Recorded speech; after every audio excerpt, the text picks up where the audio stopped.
Warga Palestina dengan polisi Israel terus bentrok selama malam Ramadan di Yerusalem.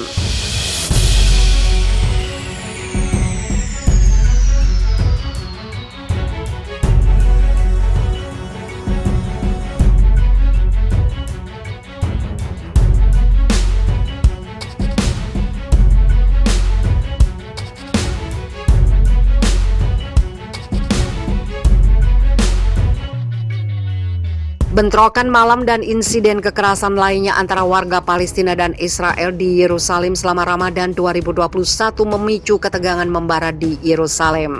Warga Palestina bentrok dengan polisi Israel di tengah perselisihan tentang pertemuan malam di gerbang Damaskus setelah buka puasa. Berbuka puasa siang hari selama bulan suci umat Islam. Sebuah video di aplikasi media sosial TikTok menunjukkan seorang Palestina menampar seorang pria Yahudi ultra-ortodok di kereta ringan Yerusalem telah menuai protes oleh orang-orang Israel. Dilansir Reuters, langsung ada seruan oleh beberapa politisi sayap kanan untuk tindakan polisi yang lebih keras. Insiden tersebut yang terjadi setelah awal Ramadan pada 13 April 2021 mengancam akan mematahkan periode relatif tenang yang berlangsung lama di kota yang diperebutkan sebagai inti konflik Israel-Palestina. Warga Palestina mengatakan polisi telah berusaha mencegah mereka mengadakan pertemuan malam Ramadan yang biasa mereka lakukan di luar gerbang Damaskus, sebuah landmark bersejarah di sisi utara kota tua yang bertembok di Yerusalem. Polisi Israel telah menembakkan granat kejut dan menyemprotkan air sigung berbau busuk untuk membubarkan warga Palestina yang pada gilirannya menembakkan kembang api ke arah mereka. Orang Palestina suka bersantai di daerah ini setelah sholat Isya. Di Masjid Al-Aqsa, tapi pendudukan Israel tidak menyukainya. Ini masalah kedaulatan, kata warga Yerusalem Muhammad Abu Al-Homus. Dia menunjuk ke brigade logam yang dilemparkan oleh polisi di daerah luar gerbang Damaskus dalam beberapa pekan terakhir. Polisi Israel belum mengatakan mengapa mereka mendirikan penghalang dan seorang juru bicara tidak segera menanggapi permintaan komentar Reuters yang berulang kali. Dalam pernyataan yang dikeluarkan selama seminggu terakhir, polisi mengatakan mereka telah menangkap beberapa warga Palestina karena melempar batu dan menyerang petugas. Ada juga beberapa bentrokan jalanan antara warga sipil Palestina dan Israel. Polisi menangkap 4 orang dalam satu pertempuran di Jalan Jaffa di pusat kota Yerusalem pada Rabu malam, media Israel melaporkan. Orang Yahudi tidak akan takut berjalan-jalan di sekitar Yerusalem, kata selebaran yang didistribusikan di WhatsApp yang menyerukan protes Yahudi di gerbang Damaskus pada Kamis 22 April 2021 malam. Israel mengklaim semua Yerusalem, termasuk sektor timur yang direbut dalam Perang Timur Tengah 1967 sebagai ibu kotanya. Palestina berusaha menjadikan Yerusalem Timur, termasuk situs-situs suci Muslim, Kristen, dan Yahudi, ibu kota negara masa depan. Yahudi dalam perspektif Al-Quran dan kepastian kehancurannya di tahun 2022. Tidak sedikit Al-Quran berbicara tentang Bani Israel, watak dan moral mereka, serta para nabi dan sejarah mereka. Surat-surat Makkiyah, surat Al-Quran yang diturunkan pada fase Mekah, dipenuhi dengan pemaparan sejarah tentang kisah-kisah mereka, siksaan Fir'aun terhadap mereka dan kondisi mereka pada masa sebelum kenabian Muhammad SAW.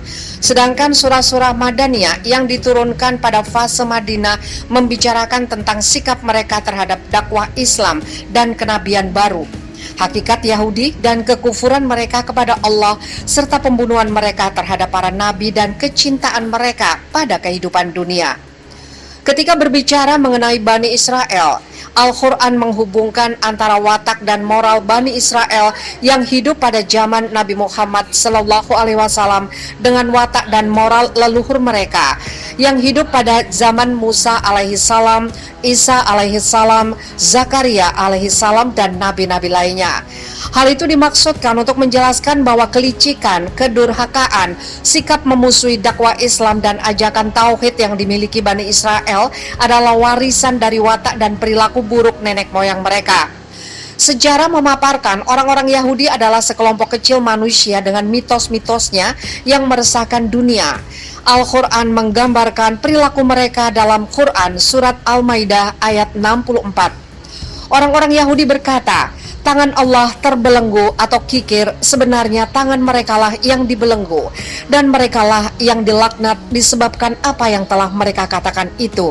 Tidak demikian, tetapi kedua tangan Allah terbuka. Dia menafkahkan sebagaimana Dia kehendaki, dan Al-Quran yang diturunkan kepadamu dari Tuhanmu sungguh-sungguh akan menambah kedurhakaan dan kekafiran bagi kebanyakan di antara mereka. Dan kami telah timbulkan permusuhan dan kebencian di antara mereka sampai hari kiamat. Setiap mereka menyalakan api peperangan, Allah memadamkannya, dan mereka berbuat kerusakan di muka bumi, dan Allah tidak menyukai orang-orang yang membuat kerusakan. Namun demikian, di antara orang-orang Yahudi tersebut ada manusia-manusia pilihan. Al-Quran memuji mereka dengan kesalehan, ketakwaan, dan sikap tauhid mereka. Al-Quran memandang mereka sebagai kekasih-kekasih Allah, dan kita pun diajak untuk mencintainya. Mereka adalah memang orang-orang yang diberi petunjuk dan menyeru pada kemuliaan, kesalehan, dan ketauhidan. Namun jumlah mereka sangat sedikit. Hal itu dikisahkan dalam Quran Surat Ali Imran ayat 110. Kamu adalah umat yang terbaik yang dilahirkan untuk manusia, menyuruh kepada yang ma'ruf dan mencegah yang mungkar, dan beriman kepada Allah. Sekiranya ahli kitab beriman, tentulah itu lebih baik bagi mereka. Di antara mereka ada yang beriman, dan kebanyakan mereka adalah orang-orang yang fasik. Di antara orang-orang yang saleh itu adalah para nabi dan rasul seperti Yakub alaihissalam, Yusuf alaihissalam, Musa alaihissalam, Harun alaihissalam, Daud alaihissalam, Sulaiman, Zakana, Yahya, dan Isa alaihissalam. Di antara mereka juga ada beberapa orang yang dikisahkan Al-Quran dengan semangat keagamaan dan jihad mereka seperti Talut. Sejarah manusia mukmin Bani Israel adalah sejarah terang dan terpuji. Ia merupakan bagian dari sejarah Islam kita yang terang. Ia adalah sumber kebaikan, peringatan, dan pelajaran bagi kita sebagai seorang muslim. Kita lebih berhak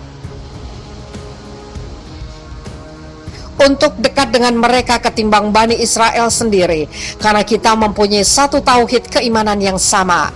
Sedangkan sejarah Bani Israel yang lain adalah sejarah hitam kelam tentang kekufuran kepada Allah Subhanahu wa Ta'ala, pengingkaran pada kebenaran, mendustakan para rasul, membunuh para nabi, melanggar perjanjian, menolak aturan, dan berlaku kriminal, zalim, dan merusak.